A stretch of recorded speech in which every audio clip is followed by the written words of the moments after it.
प्रस्तुत कीर्तनरूपी सेवे करता निवडलेला अभंग जगद्गुरु जगदवंदनीय वैराग्य तपोमूर्ती महाराज.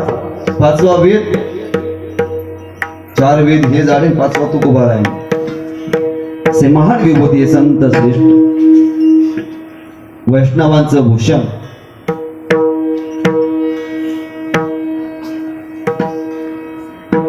ज्यांना अनुभव आलाय त्यांनी अभंगाची रचना केली.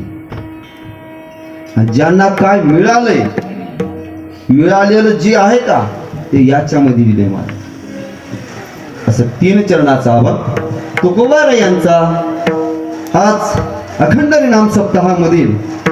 तसं पाहायला गेलं तर एक तर बुडावर राहावं, नाही तर शेंड्यावर राहावं. फळ कुठं तरी मिळतंय. बुडावर ठेवायला गेलो, शेंड्यावर चला म्हटलं. आधी मध्ये म्हटलं मला अभंग, आणि विषय असा होता, अभंग माझा दुसराच होता.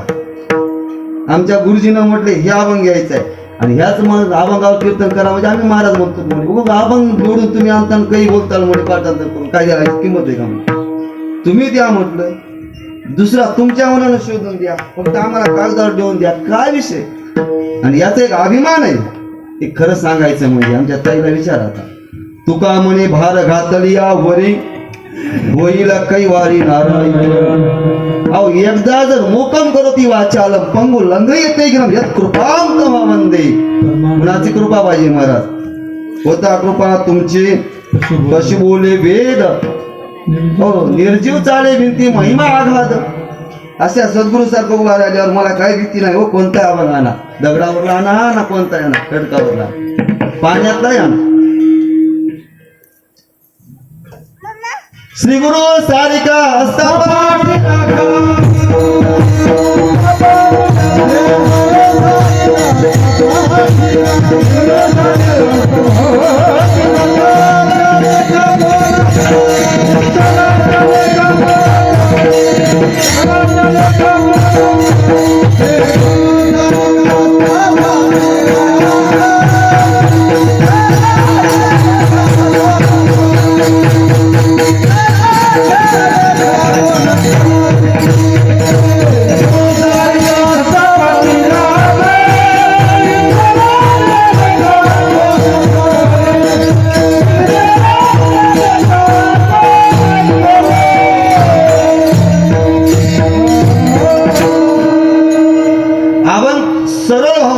पाठांतरातला आहे आणि अभंग अशा रूपाने निवडलेला आहे महाराज. या अभंगामध्ये तुकोबारायाने प्रश्न मांडले. या अभंगामध्ये तुकोबारायाने प्रश्न मांडले आणि त्याच्यामध्येच उत्तरही मांडले. असा एक अभंग आहे. मग या अभंगामध्ये असे प्रश्न मांडलेत. खालील प्रश्नाची एका वाक्यात उत्तर लिहा. असा प्रश्न मांडलाय. खालील प्रश्नाचं 10 ओळीत निबंध लिहा. आणि तिसरा प्रश्न मांडलाय. खालील प्रश्नाच्या 10 पैकी 4 तरी लिहा, उत्तरे लिहा. असे 3 प्रश्न आहेत बरं का ह्याच्यात. आणि 3 प्रश्न किती त्याच्यामध्ये वाढले हे सांगता येत नाही. आणि किती वाढवता येत मला बाबाने सांगितलं. उद्या दत्त जयंती म्हणली. हनुमान जन्माला, कृष्ण जन्माला आणि राम जन्माला रात्री जागरण करतात. नरसिंह जयंतीला रात्री जागरण करतात. दत्त जयंतीला आपण जागरण करू म्हणले. 10 वाजल्याशिवाय उभा करणार नाही म्हणजे कीर्तन. पहाटे 4 वाजता सोडायचं नाही म्हणले, कारण भजनाला संध्याकाळी आता कोण थांबला गेले म्हणजे आई मोकळे चालेल म्हणून 4 वाजता सोडायचं. काकडा चालू झाला मग दम पडू देणार म्हणलं. ठीक आहे म्हणलं, काय अर्थ. असो, मला प्रश्न एवढा मांडायचा आहे की या अभंगामध्ये तुकोबारायाने प्रश्न मांडले, उत्तरही समोर दिले. काय करावं लागतं. काया प्रश्न आहे महाराज, वाचा प्रश्न आहे आणि मन. या कायनं काय करायचे आणि वाचन काय करायचे हे 2 प्रश्न सोडूत आपण अगोदर. पहिली गोष्ट, काया म्हणजे काय आहे. काया म्हणजे शरीर. काया हे शरीर. शरीर हे काय आहे. मग या कायनं काय करायचे. महाराज म्हणे काय करायचे म्हणून विचारलं. सहज ज्याला हात नव्हते त्याला विचारलं काय करावं लागते काय ना. त्यानं म्हणला महाराज मला जर हात असते तर मी सांगितलं असतो. दुसऱ्याला विचारलं पाय नसणाऱ्याला शरीर तुला दिले पण काय करायचे. महाराज मला जर पाय असते तर सांगितलं असतो बरं का. आणि तिसऱ्याला विचारलं शरीर काया मिळाली म्हणजे पण काय करावं लागते. अरे मला जर सगळं काही मिळालं असतं तर मी सांगितलं असतो का. तर काय ना काय करायचे. तर आमचे तुकोबाराय म्हणतात टाळी वाजवा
शरीरानं काय करायचंय महाराज ते कळाले का नाही की वाटेल बरं का मला उगा मला कळणार म्हणून तुम्हाला सांगायला लागलो.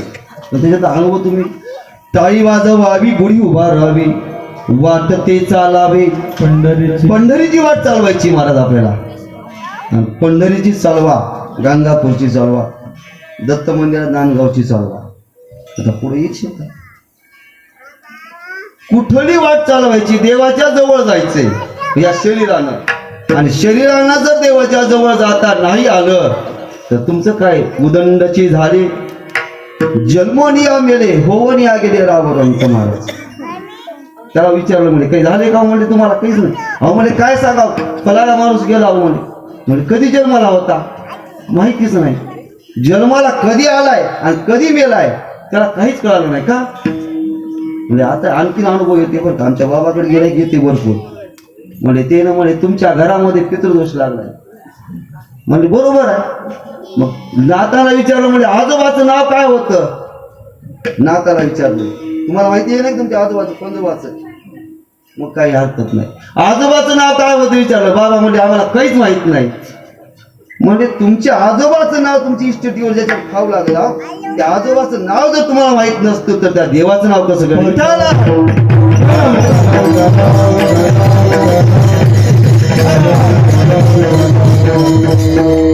म्हणून देवाचं नाव जर करायचं असेल तर या शरीर मिळाले महाराज. ही काया मिळाली. पुन्हा काळ्या कशाने मिळणारे का महाराज. हे काया पुन्हा विचारलं म्हणजे आम्हाला द्यावं म्हणले काय शरीर द्यावं म्हटले मिळेल का म्हटलं काया ही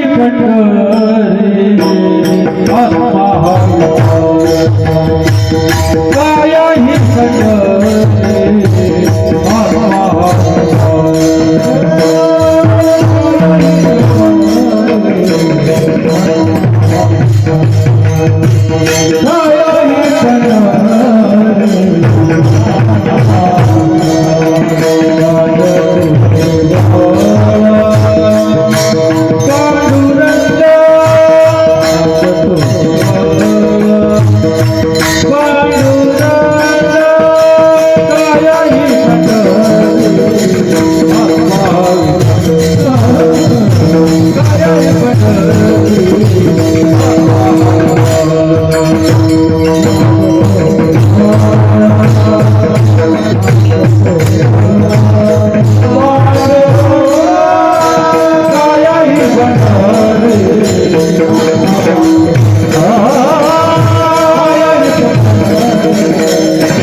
महाराज आणि ह्याच्यामध्ये देव नांदणार आहे.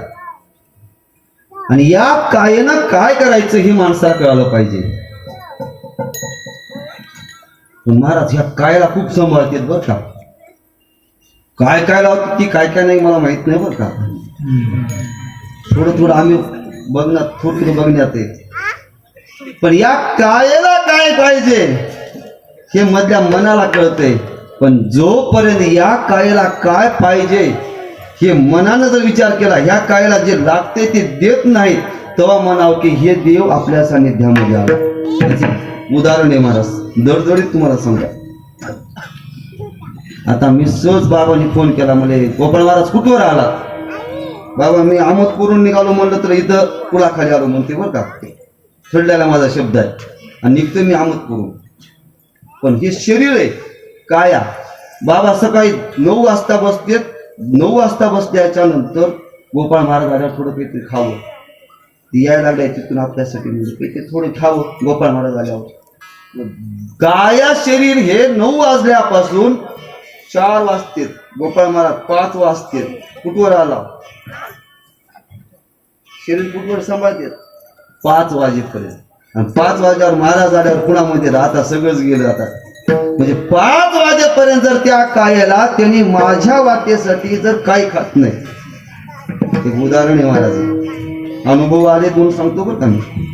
आणि तुम्ही मीच नाही, आपल्यासारखे किती आपल्यासारखे महाराज येऊन बसते. बाबा समोर बसते ना आपण समोर बसतो.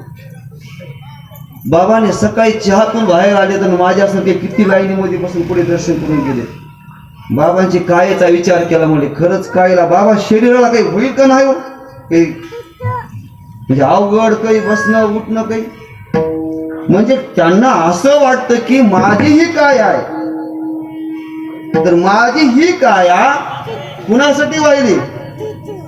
आपुले म्हणता नाही आपुले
तुकोबारायनं पृथ्वी तळाला भूताला म्हणली, बरोबर आहे. आणि तुम्ही आम्ही बाबापाशी बघायला येतो भूतच आहेत बरं का.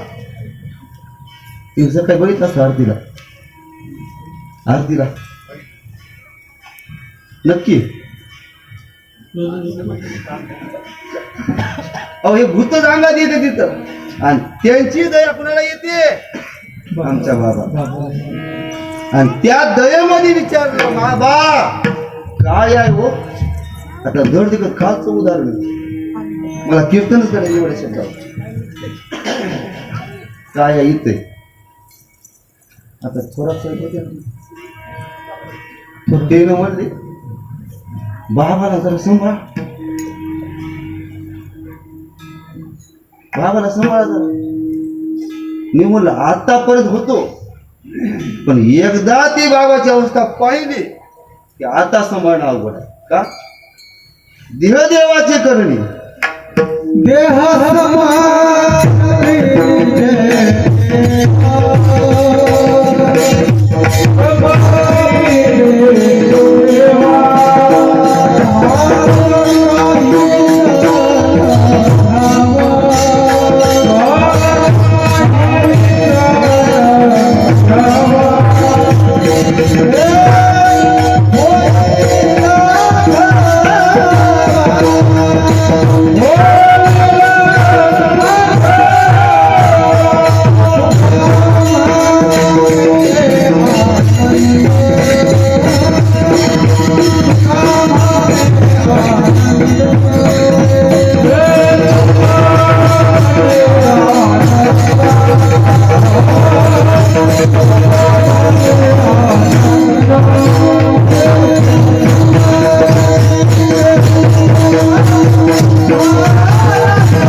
समज पिछे द्या.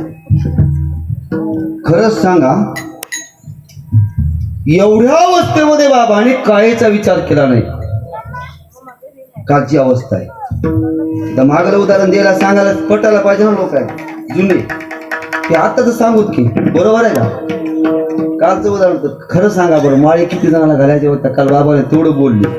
कमीत कमी तेवढ्या अवस्थेमध्ये बाबाच्या स्वरूपामध्ये असलेला भगवान तुम्हाला प्राप्त होण्यासाठी बाबाने सांगितले होते का.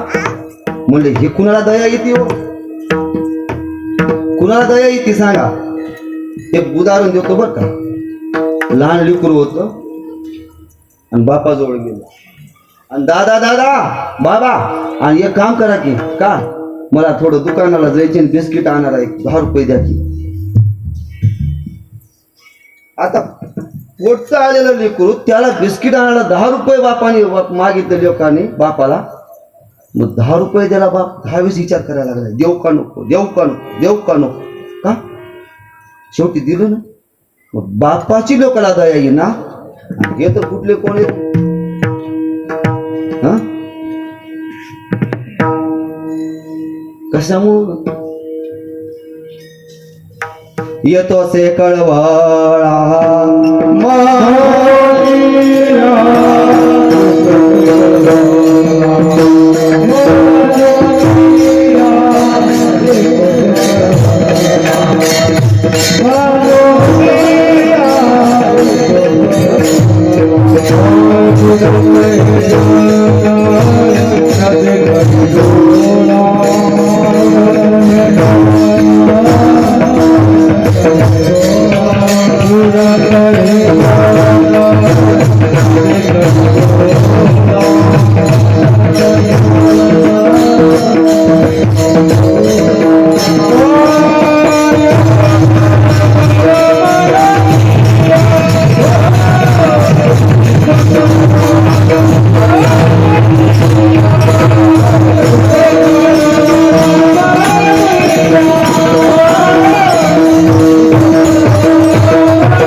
बाबाला गरज होती का हो तुम्हाला एवढं बोलवायची.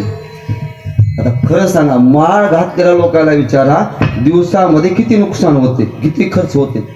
आणि माळ न घालणाऱ्या लोकांना विचारा, ज्यांनी माळ घातली नाही का त्या लोकांना विचारा दिवसात किती खर्च करावा लागते.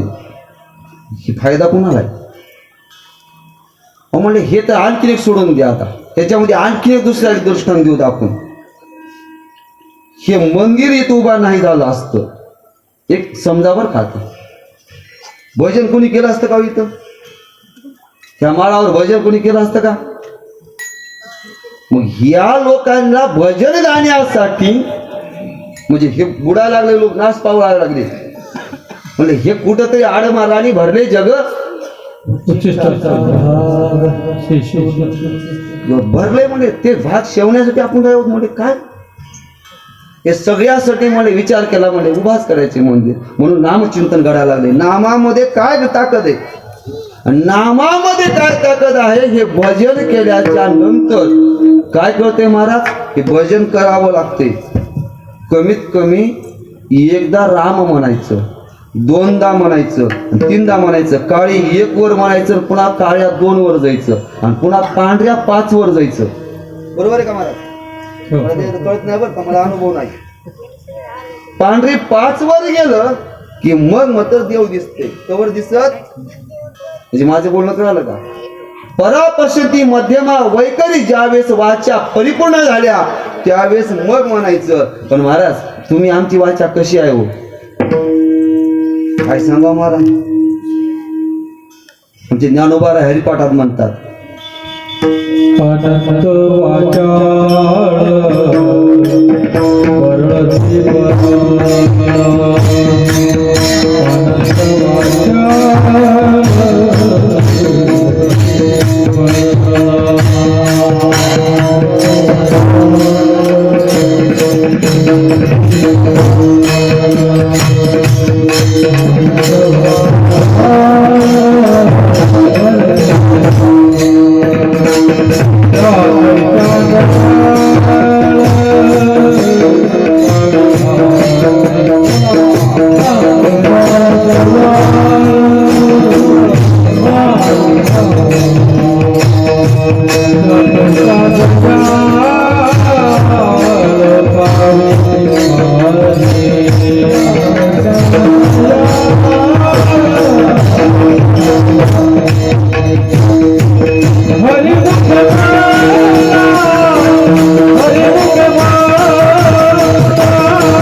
ज्ञानोबांनी सांगितलं आनंद वाचाळ बरळती बरळ.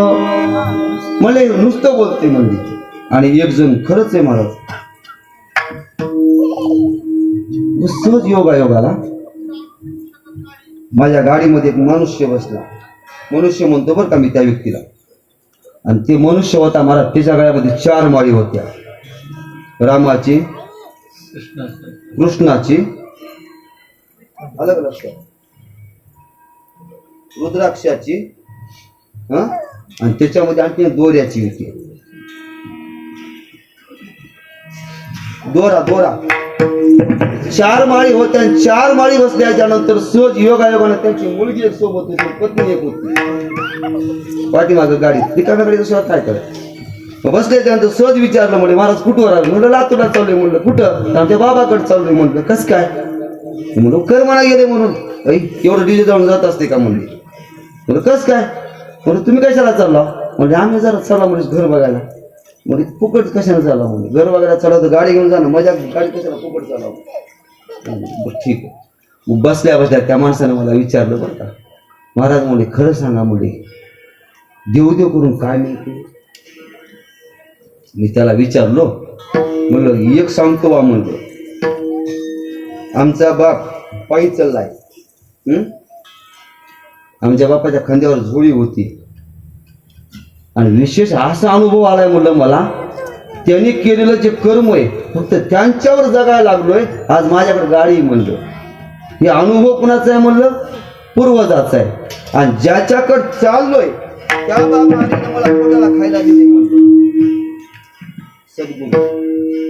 सद्गुरू गुरु मांडलेला. आपण जोपर्यंत संगतीमध्ये आलो अनुभवावर पाडू गुरु स्वरूपामध्ये. आणि ज्या गुरुनं आपल्याला खायला दिलंय त्याचा कधी आपण बोलत मला काही हरकत नाही. मी म्हणलं तुम्ही कुणी कर कसं आहे काय नाही तुमचं मत काय म्हणलं.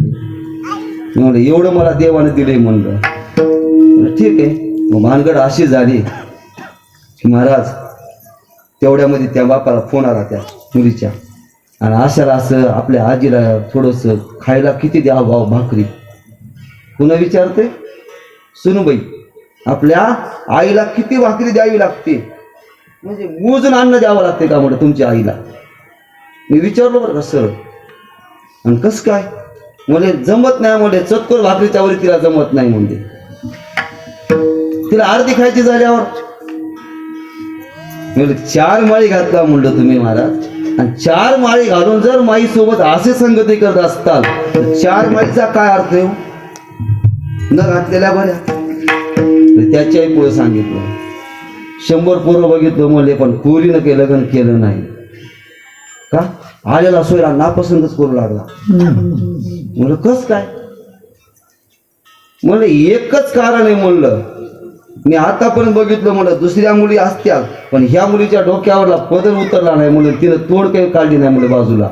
संस्कारामध्ये मुलगी मला दिसू लागली म्हणलं एक कारण. आणि दुसरं कारण असं वाटायला लागलंय म्हणलं की तुम्ही बसल्यापासून 3 खोड्या करू लागला म्हणलं. हे तुमच्यामुळं कमीत कमी बापामुळं सोयरे घरला येत नसावे.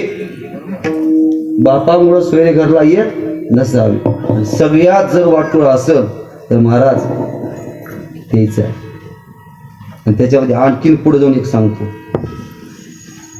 मी म्हणलं तुम्ही खरं सांगा म्हणलं कोणत्या देवाची भक्ती करायला लागला. म्हणजे हरे राम हरे कृष्णा. ठीक आहे म्हणलं मी त्याही देवाला मानित नाही म्हणलं. पुढे तट आली बरं. मी बोलण्याचा उद्देश सांगायला लागलो. एक शब्द माझ्या लक्षात घ्या की मी त्याही देवाला मानित नाही. ठीक आहे म्हणजे का मानित नाही. म्हणजे ज्या व्यक्तीनं माय बापाला सोडून ती लेकरं घेऊन पळवून जाते बरोबर आहे. आता अनुभव घ्या बरं का. मी स्पष्ट बोलायला लागले, मला काही कोणाची भीती नाही ना काही नाही. थांब बोलते. हरे राम हरे कृष्णा. माय बाप शिकवायला इंजिनियर झाला की ती पोरग चाले कुठं? आम्ही सदैव ब्रह्मचारी, कोणाच्या न जावे घरी, आणि कुणाचं देऊन लुबाडून घेऊन गेलं की ते त्याच्यात. अहो म्हणजे कुणाच्या काय गरज आहे? म्हणजे काय झालं, आम्ही ह्याच्यामध्ये आम्हाला काहीतरी द्या ना. म्हणजे काहीतरी द्या म्हटलं. याच्यानंतर अहो म्हणले अशा रूपामध्ये ज्या अवस्थेला गेलेत ना, त्यांच्यासाठी एक सांगितलं मी, हे तुमच्यामुळे हे सगळ्या जगाचं होतं व्हायला. आणि मायबाप रडू लागलेत महाराज. ही भक्ती तुम्ही करू नका. कृष्ण कुठे? कृष्णाला पाहायचं झालं तर कुठे? चरित्र ते उच्चारावे, भगवंताचा उच्चार करायचा आहे म्हणलं. फक्त कृष्णाचं चिंतन करण्यासाठी आहे म्हणलं. कृष्णाचा अनुभव घेऊ नका म्हटलं तुम्ही. म्हणजे असं आहे का म्हटलं. हो. ज्यावेळेस खरं सांगायला चालू केलं ना, चारीच्या चारी माळी काढल्या आणि एकच माळ घेतली, आणि ते पुन्हा मग म्हटले तुमचं एवढंच काम करा, तुम्ही आमच्या बाबापर्यंत चला म्हटलं. आणि आणलो महाराज बाबापर्यंत. मी आणलो. बाबाचा अनुभव आला. आल्याच्या नंतर पुन्हा ती पट्ट्या मग पुन्हा म्हणला नाही, म्हणला पुढा बघतो म्हणला, दुसरं बघतो मला की तिसरंच घडलं पुन्हा. हे अनुभव कायनं शरीरानं दिलेलं दान असते महाराज. त्या व्यक्तीचं एवढं खूप नुकसान झालं. अनुभव बाबाच्या इथे येऊन गेलेले तुम्ही. पण हे मला एक बोलायचं याच्यामधलं, कायनं काय करावं, वाचन काय करावं. आनंद वाचा बरोती बरोड. तुम्ही कितीही बोला त्याला भगवान प्राप्त होणार नाही. कायनं काय करा त्यालाही प्राप्त होणार नाही. कायनं आणखीन एक दृष्टांत आहे महाराज, मोतीराम महाराज फळेचे. शरीराची त्यांनी भीड राखली नाही. पायामध्ये काय होत्या? आळ्या होत्या महाराज. त्याला पट्टी काढायची, साखर मोदी घालायची, पुन्हा पट्टी बांधायची. का? अरे नाशिवंत देह जाणार सकळ, आयुष्य खातो काळ सावधान. या नाशिवंतासाठी काय जगायचंय म्हणले? अरे म्हणजे पाहायचंय कुणाला? अरे वाचन काय करायचंय? तर भगवंताचं चिंतन करायचे. आणि भगवंताचं चिंतन करून महाराज तुम्ही सांगायला लागलात शरीरानं हे करा, वाचन ते करा. आता दृष्टांत देतो. हे कीर्तन पटेल नाही तर पटणार नाही. काया वाचा मने, पहिली गोष्ट शरीरानं कायनं, पुन्हा वाचन आणि मनानं महाराज भगवंताचा दास व्हायचे. हे प्रश्न आहे महाराज. काया वाचा मने झाला विष्णुदास. तुम्ही महाराज विष्णुदास झाल्याच्या नंतर तुम्हाला मिळालं काय? काम क्रोध त्यासी बाधित येणार. महाराज काम आणि क्रोध बाधत नाही म्हणजे नेमकं काय आहे? हनुमंतरायाला विचारलं. हनुमंतराया तुम्ही एक काम करा की आता काय म्हणजे खरंच ऐकत आहो का माझं? हो म्हणले एक वचन द्या म्हणले मला. वचन द्या ना. आता सीता मातेनं वचन मागायला लागले. पहिलं वचन मागितलं म्हणले सगळं झालं म्हणले. सगळ्याच झाल्याच्या नंतर आता एक प्रश्न राहिलाय म्हणले माझा. का? तर म्हणले तुम्ही आता लग्न करावं. कोण? हनुमंतराय. हनुमंतरायानं लग्न करावं. सीता मातेनं प्रश्न विचारला. मग एवढंच म्हणले आता तुम्ही मात्र लग्न करावं लागते. आता प्रश्न वचन दिले महाराज आणि नाही बोलावं तर अवघड आहे. म्हणजे आता गपची उठे खाली मान घालून बसले. आता तसंच आहे पोराची अवस्था आहे. बाप मध्ये लग्न करावं पोराचं, पोरग उठते गपची बाजूला जाऊन बसते. का? म्हणजे ती कशाला काय म्हणेल? माईच्या जवळ जाऊन बसते. का? माई का त्या माईनं काय म्हणते बापा रामाच्या जवळ हनुमंतराय गेले महाराज. हनुमंतराय रामाच्या जवळ गेला. तर रामाची अवस्था पाहिली, हनुमंतरायाची अवस्था रामाने पाहिली. आणि रामाने विचारलं काय झाले हनुमंता? सांग ना. म्हणजे सांगू का म्हटले. म्हणजे एक चूक मोठी झाली हो. का? एकच चूक झाली म्हणजे काय झाले? म्हणजे वचनामध्ये मला सीता मातेनं गुंतवलंय. का बरं? म्हणजे अशाला असं म्हणले लग्न करा. माझं शब्दही म्हणले तुम्हाला लग्न करावंच लागल. वचनामध्ये गुंतवले म्हणले आता काय करावं? आणि तुम्हाला माहिती आहे मी कोण आहे? ब्रह्मचारी म्हटले. आणि ब्रह्मचारी मी असल्यामुळे उपजाताची आलो हे वर्म जाणून म्हणले जन्मताच मी असा आहे म्हणले.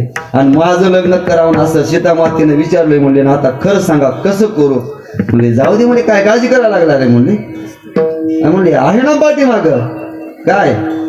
अरे म्हणजे तू ज्याच्यावर विश्वास ठेवलास ती आहे ना. ठीक आहे म्हणजे विचार केला म्हणजे नक्की म्हणजे हो म्हटले जा काही होत नाही. ह्याचा दोष तुला निवारण करण्यासाठी वचनामध्ये गुंतले बरं का. वाचा हे शब्द लक्षात ठेवा. वाचाचा लक्षार्थ पुढे घ्यायचा आहे. वाचा म्हणजे काय? वाचा म्हणजे आपण काय बोलायला लागलो हे लक्षात ठेवलं पाहिजे. काही बोलून चालत नाही. सीता मातेने वचनामध्ये गुंतवले वाचेमध्ये. हनुमंतरायाने त्या वाचेसाठी एवढा प्रयत्न करावा लागला. हनुमंतरायाला किती काळ गमवावा लागला? 9 नाथ जन्माला येईपर्यंत. बरोबर आहे का? मच्छिंद्रनाथ जन्माला येईपर्यंत हनुमंतरायाला तेवढ्या युगापासून एवढ्या युगापर्यंतचा कालावधी महाराज किती गेले असाल. आणि मग मच्छिंद्रनाथाला सांगितलं की माझ्यावर आलेला शब्द पालन करण्यासाठी तुम्ही स्त्री राज्यामध्ये जावा. का? तिथं लग्न करण्यासाठी. आणि तिला सांगितलं होतं मी काही नाही पण बाई तुला चांगला मुलगा शोधून देतो. तसे आमचे कोण म्हटले होते महाराज आठवतंय का? लहान लेकराला विचारतो, आपल्या युवक मंडळीला विचारतो काही आठवतंय का तुम्हाला? असं एक कोणतरी म्हणलं होतं बघा. मी काही नाही बाबा बोल. आठवतंय का? सहज एक साहित्य एक असणारी स्त्री आपल्या घरामध्ये माडीवर होती महाराज. आणि सहज स्वामी विवेकानंद निघालती. बरोबर आहे का? आणि स्वामी विवेकानंद निघाल्यानंतर त्या स्वामी विवेकानंदाचं रूप त्या स्त्रीनं पाहिलं आणि म्हणू लागली की तुमच्यासारखा मुलगा मला व्हावा. काय म्हणते? तुमच्यासारखा मला व्हावा. बरोबर आहे का? इकडे तर माहिती आहे का? पण स्वामी विवेकानंदांनी सांगितलं की म्हणले अरे मला माझ्यासारखा मुलगा म्हणण्यापेक्षा मीच तुझा मुलगा आहे. काय म्हटले महाराज? माझ्यासारखा मुलगा तुला हवाय ना? म्हणजे काय काळजी करू नको, मीच तुझा मुलगा आहे. म्हणून देह त्यांना समर्पित केला. हे म्हणतात ताकद. म्हणून हनुमंतरायाने सांगितलं त्याला आणि ते काम केलं. का? अरे म्हणले आम्ही काय केले? अरे म्हणले आम्हाला आमचा काळ कुठे घातला? काम बांधवडे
महाराज. आणि हे आणखीन कुणाला विचारावं? आमच्या बाबाला विचारावं. काम विचारला बाबाला. काम म्हणजे काय? म्हणजे आमच्याजवळ कामच नाही. काम नाही काम नाही झालं पाहिजे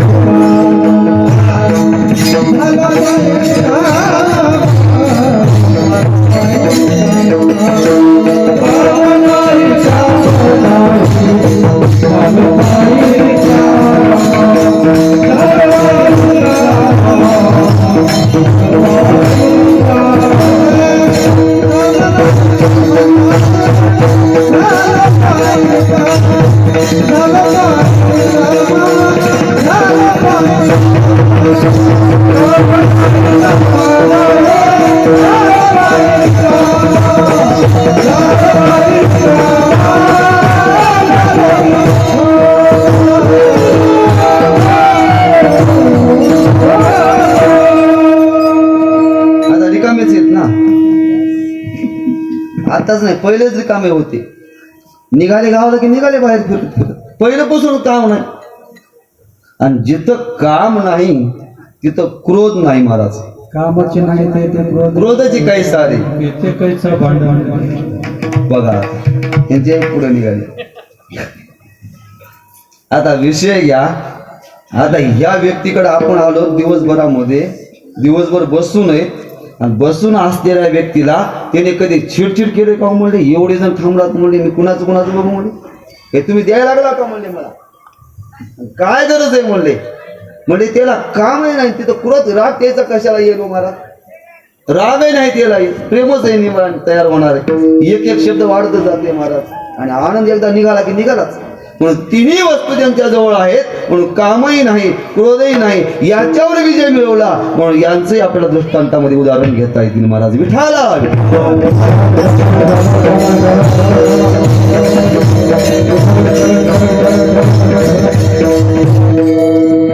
आता राहिला महाराज विश्वास. काम, क्रोध आणि विश्वास हे आणखीन जाणण्यासाठी एक विश्वासाचा शब्द आहे. 10 मिनिटाची सेवा घेऊया आपण, 11:30 पूर्ण होत. कसं आहे तर महाराजाला उभा केलं बरोबर तुम्ही, पण विषय असा झाला की महाराजाचा पटका राहिला गाडीत आणि महाराजाला लक्षच नव्हतं. बरं महाराज वानगड अशी झाली म्हणून गुणगुण गुणगुण गुंडावले. आता ती स्वरायला येणार ना, काही करता येईना, अशी वानगड झाली आता. म्हणून असं महाराज विश्वास आहे महाराज. तुम्हाला पटाव अशा प्रकारचे 2 दृष्टांत देतो. एक वनामध्ये असणार गाय पडली होती महाराज आणि योगायोगानं त्या गायीचं धड एकीकडे जातं, मुंडकं एकीकडे जातं. आणि त्या ग्रस्ताने विचारलं, महान भक्त असणारे नामदेव महाराज त्यांना विचारलं की या गायीला किती वेळात उठवितात? काय किती वेळामध्ये उठवितात? बरोबर आहे का महाराज? त्यांनी म्हणले किती वेळात? 3 दिवसात उठवितो. 3 दिवसात उठवितो. 3 दिवस लागले नामदेव महाराजाला भगवंताचा दावा करायला. आणि भगवंताला नामदेव महाराजांनी पुन्हा विचारलं की देवा, तू जर एवढा उठविणारा असतात तर 3 दिवस कशामुळे लावला? म्हणजे तू बोललास 3 दिवस, ह्याला उठवायला 3 दिवस जर तुला लागत असतील तर तुझा कुणावर विश्वास नाही? विश्वास कुणावर नाही महाराज. आणि दुसरं एक दृष्टांत आणखी म्हणजे याला सोपं सांगतो. म्हणजे धनुर्मास आहे आणि धनुर्मासाची सांगता असते. आता धनुर्मास कुणी करणार गेले, आता होतच नाही. काय पहाटे उठायची वेळच येणार गेली. धनुर्मासामध्ये सूर्य उगवायच्या वेळेला पंक्ती बसतात. आपल्याकडे बारशीला बसतात का? बारशीला नुसते माणसं जमत नाही जेवायला, जोडपं लागते, जोडी नवरा बायको लागते. धनुर्मासाचं व्रत पूर्ण करण्यासाठी दिवस निघायचा सूर्य तिकडून आणि इकडं पंक्ती जेवायला बसवावं लागतात. त्याला म्हणते धनुर्मास. आणि त्या धनुर्मासाचं व्रत महाराज आमच्या कुणं केलं? द्रौपदीनं. आणि द्रौपदीनं सांगितलं, अहो म्हणले माझ्याच ठिकाणी उपवास पूर्ण सोडण्यासाठी मला भगवंत पाहिजे, मला भगवंताला जीव घालायचे. आज काय भगवंताला जीव घालायचे. मग त्याने सांगितलं म्हणजे इथून जायला कमीत कमी किती घंटे लागलो? एवढा वेळ. म्हणजे जाऊन देवाला बोलवून आणायचं. म्हणजे काही काळजी करू नका म्हणजे वाळा पंक्ती लगेच बोलितो, लगेच बोलितो म्हणल्यावर त्याला काय वेळ लागला? भीमाने विचार केला म्हणजे देव कशानं येते, देव कशानं येते हे कळालं भीमाला. वर्म एकेकाची लय अवघड असते बरं का. शरीर कमी असते पण बुद्धी एखादी चांगली असते. एखादं शरीर जडगं राहते पण बुद्धी चांगली असते. आणि एखादं शरीरानं जरी चांगलं झालं तर त्याने विचार करते काम खरं कसं करावं, पण त्याला बुद्धी नसते. आणि खरंच महाराज भीमाला बुद्धी होती.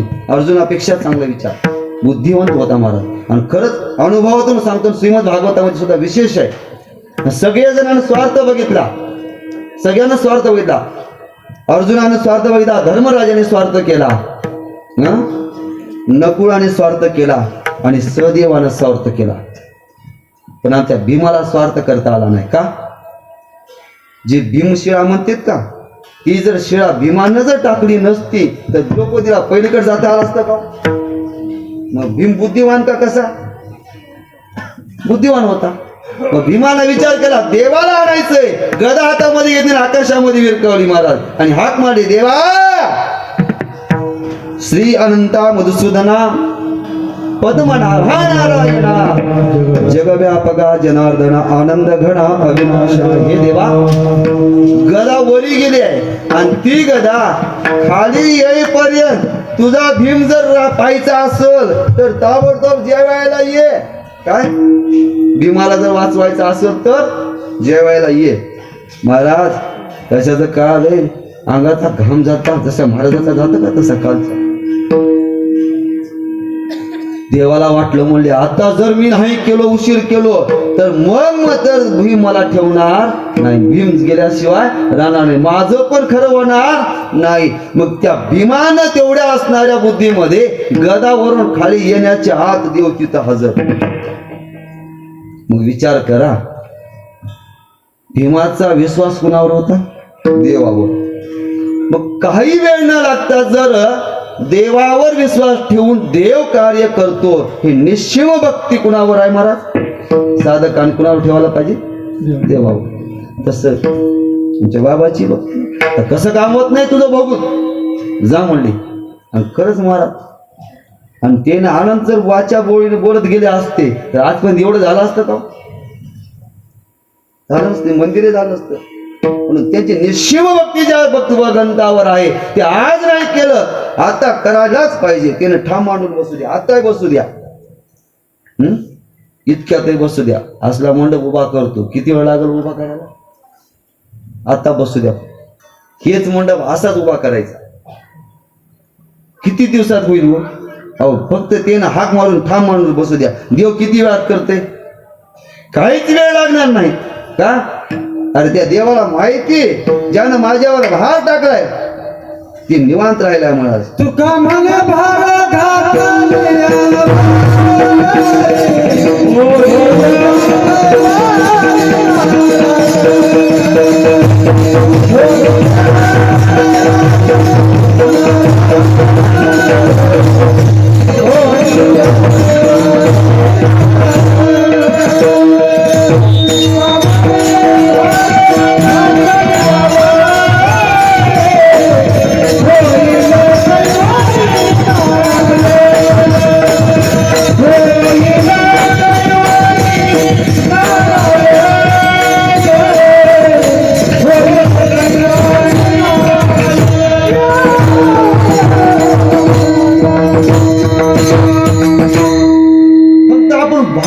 नाहीत महाराज.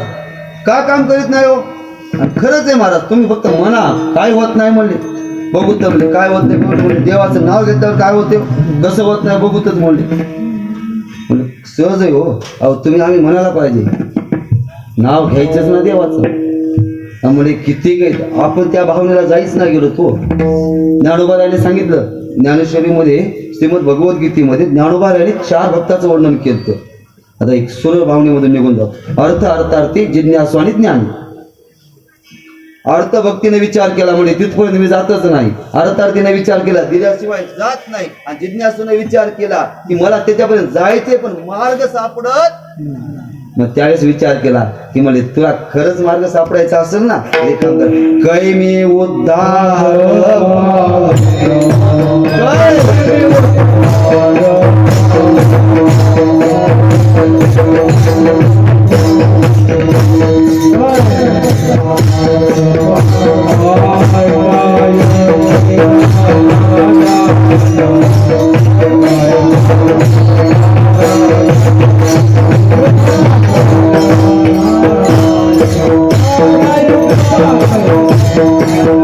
Hey!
विश्वास पाहिजे एक.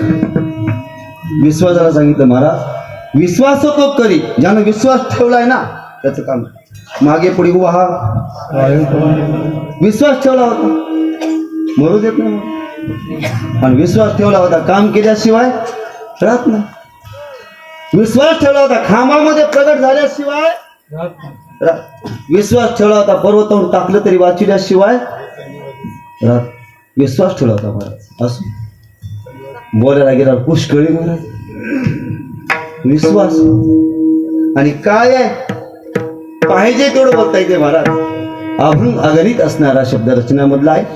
पण या प्रमाणाने आणखीन एक सांगायचे. कैमी उद्धार पावेन कै कृपा करी नारायण. उद्धार होण्याचं साधन काय एकच सांगितलं महाराज. उद्धार जर करायचा असेल तर देवाला जवळ बोलवावं लागल. देवाला पुन्हा बोलावलं तर महाराज जवळ रावणानं. बरोबर आहे का. अयोध्येमधून लंकेला जावं लागलं म्हणजे माझ्यासाठी. आणि देव कुणासाठी येतो महाराज? भक्तासाठी. आपण तुम्ही आई म्हणता वाईट रावण होता. रावण जर वाईट असता तर महादेवानं त्याला बोलावलंच नसतं. आणि राम त्याला भेटला. ज्याच्याजवळ पाप आहे त्याला देव कसा भेटणार आहे? भेटतच नाही. ज्याचं शुद्ध असणार अंतकरण आहे त्याला देव प्राप्त झाल्याशिवाय राहत नाही. तसं देव आपल्याजवळ आणण्यासाठी त्याला अनेक सांगितलं महाराज. याला प्रमाण भरपूर. न लगती सायास जावी वनांतर सुखे येतो घरा. किती आणखीन सांगता येतील. यथामती यथा अवकाश काया वाचा म्हणे. शरीर उभारले महाराज. वाचन यांनी बोलायला लावले आणि मनानं मी काही बोललो नाही. त्याने जर सांगितलं तसं उभारलं चालू केलं. आणि ह्याच्या नादानं तुमचा दास भजनी मंडळाचा दास आणि ऐकणाऱ्यानं काय दिलं? त्यांच्यावर विश्वास ठेवलाय मी बर का. हो. कशामुळं त्यानं 11:30 वाजे तरी बी उठले नाही, नाही, नाही. म्हणून त्याच्यावर विश्वास आहे बर का. काया वाचा म्हणे झाला विष्णुदास काम क्रोध त्यासी बाधी दिना विश्वास तो करी स्वामी वरी सत्ता विश्वास ठेवा मान कुणावर ठेवावा पत्नीनं पतीवर ठेवावा शिष्यानं गुरुवर ठेवावा आणि भक्ताने देवावर ठेवावा. हे महत्वाचं आहे मला एवढं लक्षात ठेवा. पत्नीनं पतीवर जर विश्वास नाही ठेवला घराचं वाटोळ होते बरं का. आणि पतीनं पत्नीवर जर नाही ठेवला तर लक्ष्मी जाते बरं का. दैनं हे लक्षात ठेवा. पत्नीवर विश्वास ठेवा. मालकीने जे दिले ते गपचिप घ्यायचं आणि मालकानं जे आणले ते गपचिप घरात वागवायचं. हे दोन गोष्टी लक्षात ठेवा बरं का. मी ड्युटी म्हणून तुम्हाला सांगायला लागलोय, बाकीचं काही मला माहित नाही. आणि हे दोन बिघडलं की तिसरं सुधरत म्हणजे तिसरं कोण कळालं का लेकरू सुधरत नाही. दोन बिघडल्यावर आणि नवरा बायकोनं भांडण करावं घरात आणि लेकराच्या समोर भांडण केल्यावर हे एक लक्षात ठेवा. महत्वाचे शुद्ध भाव मी सांगायला लागलोय. मी काही विनोदाचे भाषण नाही. कारण का आपण काहीतरी घ्यावं महाराज. 7 दिवस सेवा केला म्हणून अभंग सुचला बर का. आपण 7 दिवस सेवा केले. 7 दिवसामध्ये अखंड महाराज आम्हाला भजनाला खाली उतरा म्हणावं लागलो यावर्षी. पण महाराज खरंच विनंती करतो अखंड कृष्ण अखंड दत्त आणि अखंड राम तिन्हीचाही जप झाला इथं. आणि तिन्हीचाही जप झाल्यामुळं आता तुम्हालाही मनाला भीती नाही बरं का. आम्ही विष्णूचे दास आहे. आता तुम्हाला भीती वाटणार नाही का. आज म्हणजे तुमच्या जवळ सुद्धा काळ येऊ गेला घाबरत एवढी सत्ता आपल्या बाबांनी आपल्या जवळ आणून उभा केली महाराज. आणि बाबाने 7 दिवस आपल्याला सेवा आपल्या जवळचा काळ लांबवून घातला महाराज. म्हणजे 7 दिवस. त्याच्यामध्ये आणखी एक 2 मिनिटाची सेवा घेऊन सांगतो की बाबाने 7 दिवस जे आपल्याला अखंड चिंतन दिले का ते 7 दिवसाची गणती किती वर्षाची होती महाराज स्वर्गामध्ये. काळाच्या हातामध्ये जर विचार केला तर त्यानं मग हे 7 दिवसाचं गणित किती शून्य पुढे लावते सांगता येत नाही बरं का पुण्याला. म्हणून 7 दिवस आपल्या कानावर पडलेलं चिंतन आणि आपल्या शरीरानं केलेलं चिंतन अगणित तयार होतं महाराज. अंगी रोमांच जितुके जेवढ्या अंगावर रोमांच आहे का तेवढं वर्ष सुख आनंद भोगण्याचा आनंद आपल्याला बाबाने 7 दिवस दिला. म्हणून 7 दिवसाची सेवा यथामती महाराज तुमच्या सगळ्यांच्या मार्गदर्शनानं आणि यथामती मला बोलता येत नाही स्वरात बिघडलं असेल महाराज आणि कधीच सुटलं नसेल दृष्टांत कमी पडलेत आणि वेळेअभावी कीर्तन उभा करायला वेळ गेला. पण यथामती झालेली सेवा भगवान दत्तात्रय प्रभूंच्या सद्गुरूंच्या बाबांच्या चरणाला समर्पित करतो.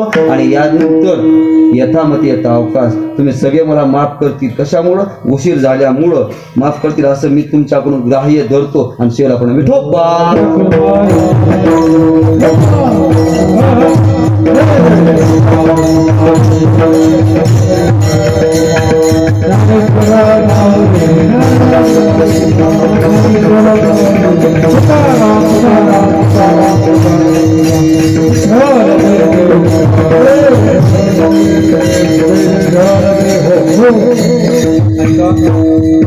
एका आत्ताच आदरणीय चित्रायन गोपाळ महाराजांचं कीर्तन झालेलं आहे.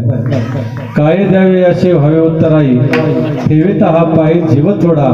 अतिशय सुंदर महाराजांचं कीर्तन झालेलं आहे. उद्या सकाळी 10 ते 12 आदरणीय हरिभक्तीपरायण भागवताचार्य रामायणाचार्य श्री नारायण महाराज पालमकर यांचं उद्या काल्याचं कीर्तन आहे. दत्त जयंती उद्याच आहे. दत्त उत्सव उद्याच आहे.